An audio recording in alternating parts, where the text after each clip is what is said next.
Good morning, everyone. Thank you so much for being here today.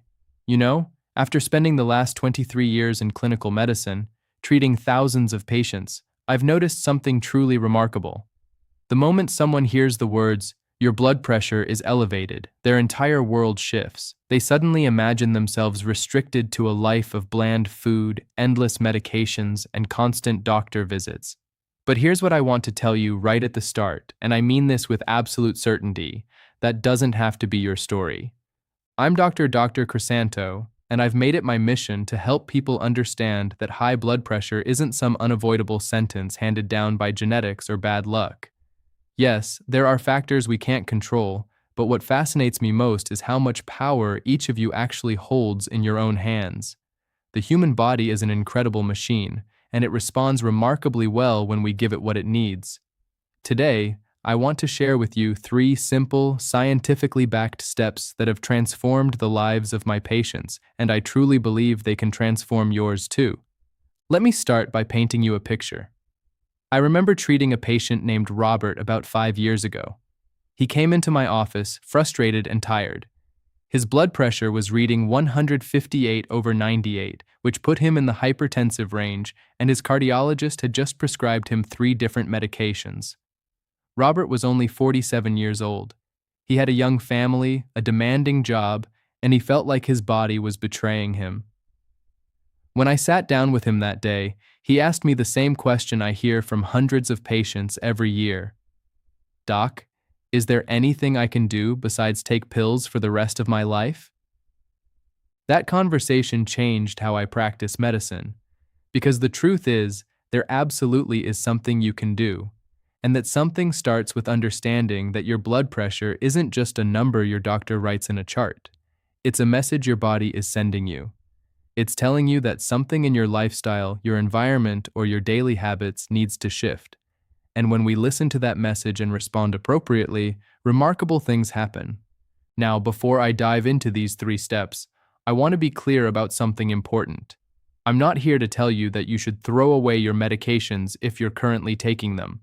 Medicine has its place, and I prescribe medications every single day because they save lives. What I am here to tell you is that alongside your medical care, or sometimes even as a way to prevent needing medications in the first place, these 3 steps work. And they work because they address the root cause of most high blood pressure cases rather than just masking the symptom. So let me introduce you to the first step, and I'm going to tell you right now, this one surprises most people because it seems almost too simple. But simplicity is often where the most profound power lies. The first step is understanding the critical importance of movement and proper physical activity in your daily routine. Here's what happens in your body when you exercise regularly. Your arteries, these magnificent vessels that carry blood throughout your system, they have an inner lining called the endothelium. When you move your body, when you get your heart pumping at a higher rate, you create what we call shear stress on these arterial walls. Now, that might sound negative, but it's actually profoundly positive. This shear stress triggers your endothelium to produce more of a substance called nitric oxide. Nitric oxide is like a natural valve relaxer for your arteries. It tells your blood vessel walls to relax, to dilate, to allow blood to flow more freely. When blood flows more freely through wider vessels, what happens? The pressure drops. It's basic physics. I had a patient named Margaret, a 62-year-old woman who had been sedentary for nearly 2 decades. She was living with her daughter and grandchildren, but she could barely walk up the stairs without getting winded. Her blood pressure medication wasn't even controlling her numbers effectively. When I suggested she start moving more, she looked at me like I'd asked her to climb Mount Everest. But we started small. We started with just 15 minutes of walking every day. Just 15 minutes. Nothing extreme, nothing complicated. She walked around her neighborhood in the morning before it got too hot. After 3 weeks, her numbers had improved. After 3 months, she had dropped 12 points on her systolic pressure. After 6 months, her doctor was able to reduce one of her medications. But more than that, Margaret told me something that I treasure hearing from patients. She said, "Doc, I can now play with my grandchildren without feeling like I'm going to collapse. I can actually enjoy my life again." That's what this is really about.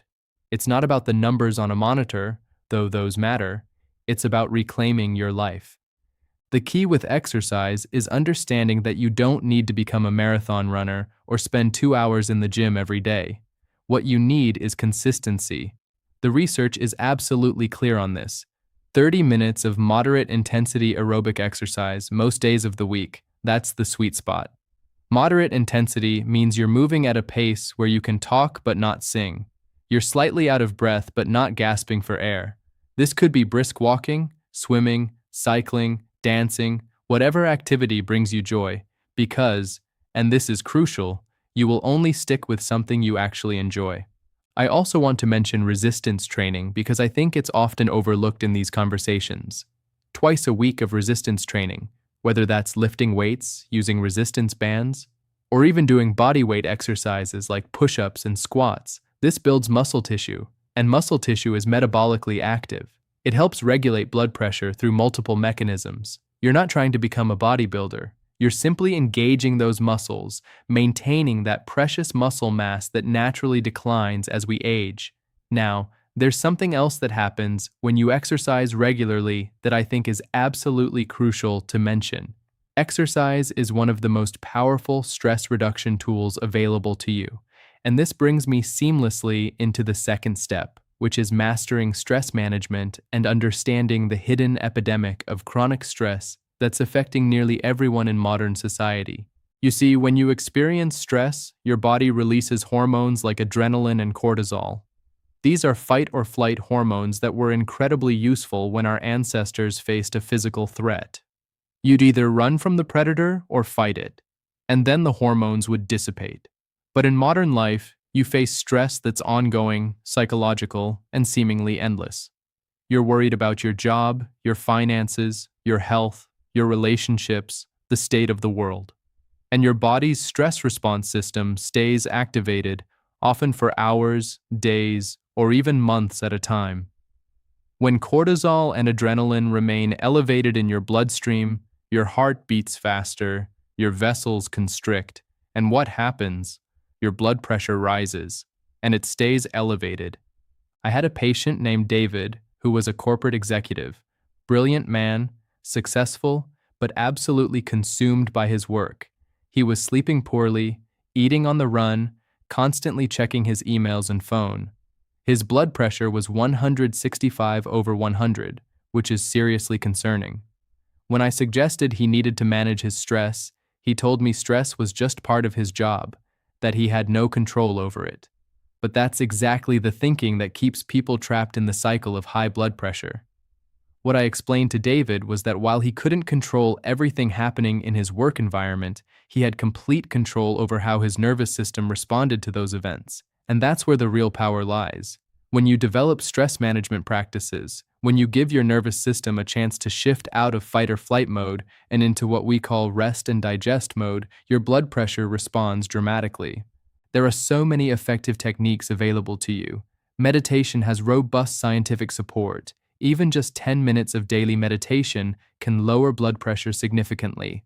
I'm not talking about achieving some transcendent state or emptying your mind completely. I'm talking about sitting quietly, focusing on your breath, and when your mind wanders, gently bringing it back to your breath. That's it. That's the practice. Deep breathing exercises are phenomenally effective as well. I teach my patients a simple technique. Breathe in slowly through your nose for a count of 4, hold for a count of 4, and exhale slowly through your mouth for a count of 4. When you do this for just 5 minutes several times throughout your day, you're sending a signal to your parasympathetic nervous system that says, "Hey, we're safe. You can relax now." Your heart rate slows, your blood vessels relax, and your blood pressure decreases. I've seen people drop 10 to 15 points just from practicing this breathing technique consistently. Progressive muscle relaxation is another tool I recommend. You systematically tense and then relax different muscle groups throughout your body. It sounds simple, but the physical act of releasing muscular tension helps your entire nervous system release psychological tension as well. Yoga and Tai Chi are wonderful because they combine movement with mindfulness and breathing. I've had patients who started practicing yoga and found themselves not only lowering their blood pressure, but discovering an entirely new relationship with their body and their stress. Beyond these formal practices, it's crucial to look at your daily life and identify what I call your stress amplifiers. What activities, people, or situations are consistently elevating your stress levels? Can you reduce exposure to them? Can you set boundaries? Can you delegate? Can you say no? I had a patient, Elena, who was constantly overcommitting herself.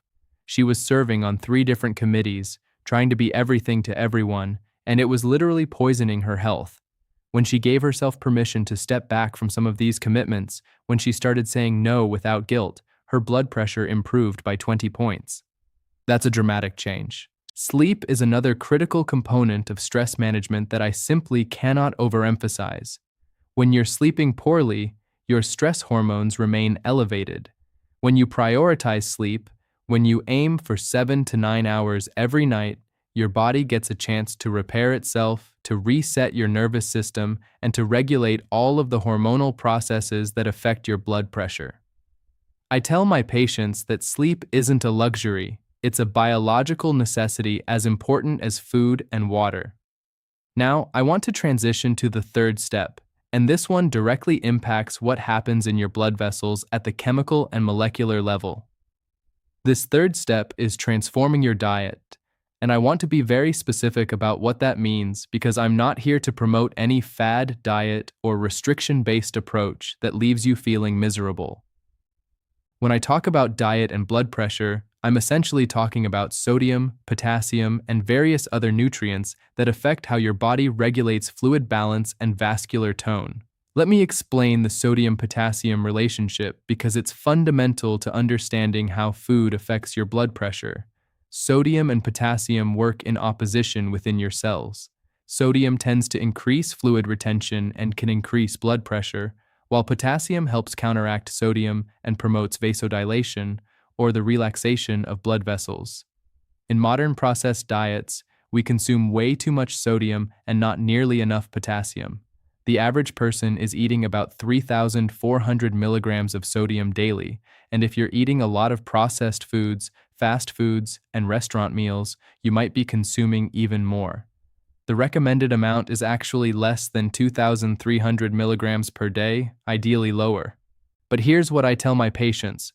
Don't obsess over eliminating sodium completely because that's unrealistic and unnecessary. Instead, focus on increasing your potassium intake naturally through whole foods. Potassium is abundant in foods like bananas, sweet potatoes, spinach, beans, avocados, and melons. When you increase these foods in your diet, you're naturally lowering your overall sodium to potassium ratio, which helps regulate your blood pressure. I treated a patient named Thomas who was skeptical about changing his diet. He loved his salty snacks, his processed foods, his fast food lunches. His blood pressure was 172/98, and he was on 2 medications that weren't even controlling it adequately. When I suggested he modify his diet, he assumed I meant he could never enjoy food again. So instead of giving him a restrictive list of forbidden foods, I worked with him to gradually add more whole foods. I asked him to eat at least 2 servings of vegetables daily, to choose whole grains instead of refined grains, to include a source of lean protein at each meal. After 4 weeks, just 4 weeks of adding these foods rather than obsessing over what he couldn't eat, his blood pressure had dropped to 158/88. He wasn't even trying to restrict anything. He was just adding nutrition. After 3 months, his numbers were down to 145/82, and his doctor was able to reduce his medications. Thomas realized something important during this process. He actually felt better when he ate whole foods. He had more energy. He felt less sluggish. His digestion improved. It wasn't deprivation. It was actually an improvement in his quality of life. Beyond sodium and potassium, there are other dietary components worth mentioning. The mineral magnesium, for instance, plays a crucial role in regulating blood pressure. It helps relax smooth muscle cells in your blood vessels. Magnesium is found in nuts, seeds, whole grains, leafy greens, and legumes.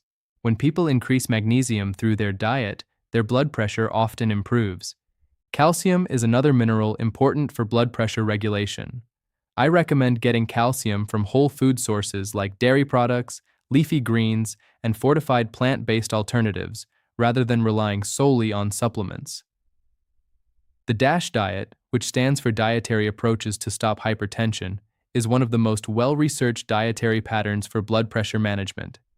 It emphasizes vegetables, fruits, whole grains, lean proteins, and low-fat dairy products, and it dramatically reduces processed foods and added sugars. Studies show that people following the DASH diet can lower their blood pressure by as much as 8 to 14 points. That's significant enough to prevent or reduce the need for medications in many cases. I also want to address the elephant in the room for many people, and that's caffeine. Now, caffeine doesn't permanently raise blood pressure for most people, but if you're sensitive to it, if you notice that drinking coffee makes you jittery or anxious, it could be contributing to elevated blood pressure. I suggest experimenting. Cut back on caffeine for 2 weeks and see if your numbers improve. If they do, that's valuable information about your body. Alcohol is another substance that affects blood pressure. Moderate consumption, which is defined as 1 drink per day for women and up to 2 drinks per day for men, doesn't typically raise blood pressure and might even offer some cardiovascular benefits. But excessive alcohol consumption absolutely raises blood pressure and damages the liver and cardiovascular system. If you're drinking heavily, cutting back or eliminating alcohol could make a dramatic difference. One more dietary consideration that I think is incredibly important is added sugar. When you consume excess sugar, it contributes to inflammation throughout your body. It affects your weight, it impacts your metabolic health, and all of these factors influence blood pressure. I'm not saying you can never have something sweet again, but becoming mindful of added sugars in processed foods, in beverages, in seemingly healthy foods like yogurt and granola, this awareness alone often leads to better choices. Now let me bring these 3 steps together and talk about how they work synergistically. When you exercise regularly, you're not just improving your cardiovascular fitness and reducing blood pressure through nitric oxide production. You're also managing stress, improving your sleep quality, enhancing your appetite regulation, and often naturally leading to better food choices because you start to respect your body more when you're treating it well.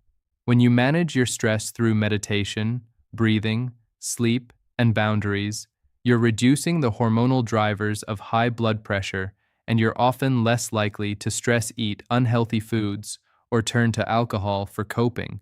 When you improve your diet, you're not just lowering sodium or increasing potassium.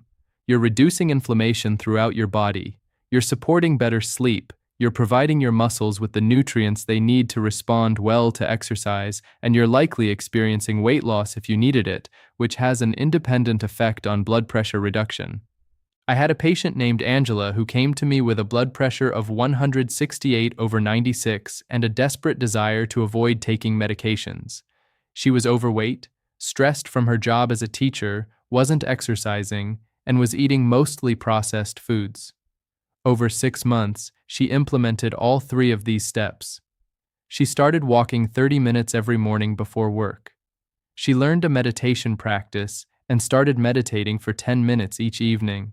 She gradually transformed her diet to include more whole foods. After 6 months, her blood pressure had dropped to 128/82, which is considered normal. She had lost 20 pounds, she had more energy than she'd had in years, and she felt genuinely happy in a way that medications never could have created. More than that, she had learned something about herself, that she was capable of change, that her body was capable of healing, and that she had more control over her health than she'd ever realized. I want to be transparent about something important. These 3 steps work best when they're implemented together, and they work best when you're consistent. You won't see dramatic changes in a week or 2. But give it 4 to 6 weeks of genuine consistency, and I promise you'll see shifts in your numbers and in how you feel. And if you've been diagnosed with high blood pressure, continue working with your healthcare provider. If you're on medications, don't stop them without medical guidance, but use these 3 steps as a way to optimize your health, to support your medications if you need them, and ideally, to potentially reduce your need for them over time. The other thing I want to emphasize is that perfection is not the goal. You don't need to exercise every single day. You don't need to eat perfectly clean meals. You don't need to meditate for hours. You need to do enough, consistently enough for your body to respond. You can have a day where you skip your walk. You can have a meal that's not optimally healthy. You can have a stressful day where you don't manage it well. What matters is the overall pattern, the general direction of your life. I also want to address the people watching this who might be thinking, this is all well and good, but I don't have time. I don't have the motivation. I don't know where to start. I get it. I really do. Life is busy. But here's my gentle challenge to you. What is more important than your health? What is more important than maintaining the ability to be present for the people you love, to have the energy to enjoy your life, to prevent the complications that come from poorly controlled high blood pressure? Your health isn't something you can put off until you have more time. There will never be a perfect moment when you have more time. You have to decide right now that your health matters, that you're worth the effort, that the 20 or 30 minutes you spend exercising or the 10 minutes you spend meditating is an investment in the most important person in your life, you. I want to leave you with this final thought. Every single patient I've ever seen reverse their high blood pressure, every single one of them had one thing in common. They decided that they were worth the effort. They decided that they didn't want to spend the next 30 years of their life dependent on medications and feeling disconnected from their body. They decided to give themselves a chance. And when they did, when they genuinely committed to these 3 steps, their bodies responded, because the human body, your body, is an incredible healer. It wants to be well. It wants to return to balance. You just have to give it the right conditions. So my challenge to you today is this. Start small, but start today. Pick one of these 3 areas. Maybe it's adding a 15-minute walk to your daily routine. Maybe it's practicing 5 minutes of deep breathing twice a day. Maybe it's adding 1 extra serving of vegetables to your meals. Pick something that feels doable, something that feels like it fits into your life, and commit to doing it consistently for the next 6 weeks. I genuinely believe that in 6 weeks you're going to feel a difference. You're going to see a difference in your numbers if you're monitoring your blood pressure. And more importantly, you're going to experience a shift in how you relate to your health and your body. This message is so important to me that I really hope it reaches as many people as possible. If you found this helpful, if you've resonated with any of this information, I'm asking you to please subscribe to this channel. Share this with your family members, with your friends, with anyone in your life who might be struggling with high blood pressure. Let's create a community of people who are taking back their health, who are proving that high blood pressure doesn't have to be a life sentence. I also want to hear from you. Please comment below and let me know. Which of these 3 steps are you going to focus on first? Are you going to start with movement, stress management, or diet? Or are you going to implement all 3? Share your commitment in the comments, because when we state our intentions publicly, we're much more likely to follow through. And I'd love to hear your stories as you progress. Come back and tell me how it's going, what challenges you're facing, what victories you've achieved. That's what keeps me passionate about what I do. Thank you so much for giving me your time today. Your health matters. You matter. And I truly believe that when you implement these 3 simple steps, you're going to transform not just your blood pressure, but your entire life. Take care of yourselves out there.